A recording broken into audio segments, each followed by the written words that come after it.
Shalom Aleichem. Shalom Aleichem. Shalom Aleichem. Topic for today is winning big.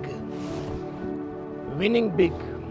The text is from Paul's second epistle to Corinthians, chapter 4, verse 17 and 18. అపోస్తలుడైన పౌలు కొరింథీ సంఘానికి రాసిన 2వ పత్రిక 4వ అధ్యాయము 17 నుంచి 18 వచనాలు. మీ దృశ్యమైన వాటిని చూడక అదృశ్యమైన వాటిని నిదానించి చూస్తున్నాం గనక క్షణమాత్రం ఉండ మా చురుకని శ్రమ మా కొరకు అంతకంతకు ఎక్కువగా నిత్యమైన మహిమ భారమును కలుగజేస్తున్నది. ఎలాగనగా దృశ్యమైనవి అనిత్యములు, అదృశ్యమైనవి నిత్యములు. ఈ లేఖన భాగాన్ని గమనించినప్పుడు విన్నింగ్ బిగ్, శాశ్వతమైన ఆనందాన్ని పొందుకోవడానికి, గొప్పవాటిని గెలుచుకోవడానికి, స్వతంత్రించుకోవడానికి దేవుడు మనకు ఈ జీవితాన్ని ఇచ్చాడు. మానవుడు క్షణికమైన ఆనందం కొరకై ప్రయాసపడుతున్నాడు, ఎంతగానో కృషి చేస్తున్నాడు, పోరాడుతూనే ఉన్నాడు. వారు పొందే ఆ విజయ సంతోషం అనేది అనేది కాలంలోనే తగ్గిపోతుంది. అది శాశ్వతమైన గెలుపు కాదు, కొంతవరకే అది ఉంటుంది. ఈ క్రికెట్ క్రీడా రంగాన్ని గమనించినప్పుడు భారతీయ ఆల్రౌండర్ కపిల్ దేవ్ గారు వరల్డ్ రికార్డ్ సృష్టించినాడు. 434 వికెట్స్ అని తీసుకున్నప్పుడు ఎగిరికి అంతేశాడు. నా దృశ్యాన్ని చూశాను, టీవీలో వీక్షించాను. ఆ సంతోషాన్ని పట్టుకోలేకపోయాడు. కానీ ఆ సంతోషం ఎక్కువకాలం నిలవలేదు. కొంతకాలానికి వెస్టిండీస్ బౌలర్ కోటి వాల్ష్ ఆ రికార్డును బ్రేక్ చేశాడు, 519 వికెట్. ఇక శ్రీలంకన్ స్పిన్నర్ గమనిస్తే ముత్తయ్య మురళీధరన్ ఆల్ ఫార్మాట్స్లో వన్డే కానివ్వండి, టెస్ట్ మ్యాచెసే కానివ్వండి, అందులో ఆయన దాదాపుగా 13,047 వికెట్స్ అని తీశాడు. నేటికి దాన్ని బీట్ చేయలేదు, రేపు మరొక దాన్ని బీట్ చేయవచ్చు. అదేం గొప్ప ఏమి కాదు.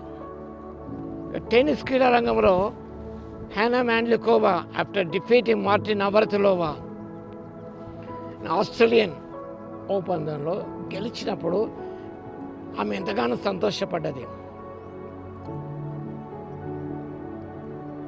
వీళ్ళకి అడిగారు, ఆ ప్రశ్నించినప్పుడు I feel like I own the world. I feel like I own the world.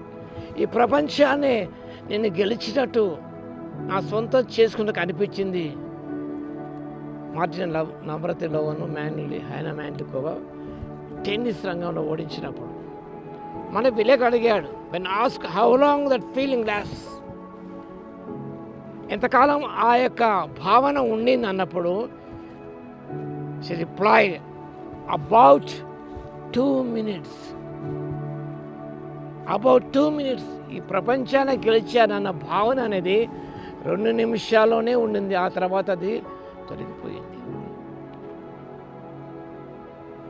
The Bible teaches about the fleeting nature of fame and fortune. మీరు ప్రసంగి గ్రంథం 6వ అధ్యాయం చదవండి, యెషయా గ్రంథం 40వ అధ్యాయము 6 నుంచి 8 వరకు, యోహాను భక్తుడు రాసిన మొదటి పత్రిక 2వ అధ్యాయం 17వ వచనం గమనించినప్పుడు వరల్డ్ ఈజ్ పాసింగ్ అవే.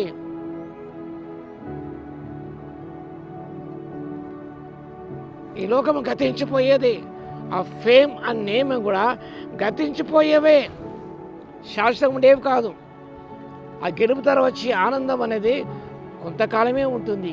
ఇక్కడ అపోస్తలుడైన పౌలు ఆ గెలుపు యొక్క భావన అనేది నిశ్చయం ఉంటుంది. ఎప్పుడనగా వాక్య భాగం గమనించినప్పుడు క్షణమాత్రం ఉండు మా చులకన శ్రమ మా కొరకు అంతకంత ఎక్కువగా నిత్యమైన మహిమ భారము కలగచేతున్నది. Eternal weight of glory, eternal weight of glory, we should aspire the eternal weight of glory. నిత్యమైన మహిమ కొరకై, ఎల్లప్పుడూ నిలిచిపోయి ఉండే ఆ యొక్క మహిమ కొరకై మనము ప్రయాసపడాలి, ప్రాకులాడాలి. ఈ లోక సంబంధ రికార్డ్స్ అన్ని బదలైపోతాయి. మన రికార్డ్ బ్రేక్ చేసామనుకుంటాం, ఆ రికార్డ్ మరొకరు బ్రేక్ చేస్తారు, అదే మరొకరు బ్రేక్ చేస్తారు. That is not lasting one, winning the big. వాక్యభావంలో ఇటర్నల్ వెయిట్ ఆఫ్ గ్లోరీని దాన్ని సంపాదించుకోవడానికి మనమందరము కూడా మన పరలోకపు తండ్రి దాన్ని అప్రూవ్ చేసే విధముగా అనిత్యమైన మహిమను పొందుకోవడానికి ముందుకు సాగిపోవడానికి పరిశుద్ధాత్మ దేవుడు మనకు శక్తిని దయచును గాక. ఆమేన్. ప్రార్థన చేసుకున్నాం. స్తుతికి పాత్ర మహోన్నతుడ, మీకు వందనాలు, స్తుతి, స్తోత్రాలు చెల్లిస్తున్నాను మా తండ్రి. నిత్యమైన మహిమ, విన్నింగ్ ద బిగ్ ఆత్మశక్తి మాకు దయచేయండి. ఈ లోకంలో మేము కష్టపడి తండ్రి తెచ్చుకున్న ఫేమే కావండి, నేమే కానివ్వండి, ఫార్చ్యూనే కావండి, ఇవన్నీ కూడా ప్రభువా అనతి కాలంలోనే కనుమరుగైపోతాయి. కాబట్టి వాటి కొరకే వెంపర్లాడక ప్రభువా నిత్యమైన మహిమను పొందుకోవడానికి, అత్యధికమైన విజయం మీ ద్వారా పొందుకోవడానికి, దానికోసం ప్రయాసపడడానికి, నిత్యము ఉండే ఆ యొక్క విజయం కొరకు పోరాటానికి, మహిమ కొరకు పోరాటానికి ఆత్మశక్తి ప్రతి బిడ్డకి ఇవ్వగలందుకు మీ స్తుతి స్తోత్రాలు చెల్లిస్తూ వాక్యం ప్రతి బిడ్డను దర్శించి దీవించమని యేసుక్రీస్తు పరిశుద్ధ నామములో ప్రార్థించి వేడుకొస్తున్నాము తండ్రి. ఆమేన్. మన తండ్రి అయిన దేవుని యొక్క ప్రేమయు, మన ప్రభువును రక్షకుడైన యేసుక్రీస్తు యొక్క కృపయు, పరిశుద్ధాత్మని కన్యోని సహవాసం మనందరికైనా ప్రేమించు వారందరికీ సదాకాలము తోడే ఉండును గాక. ఆమేన్.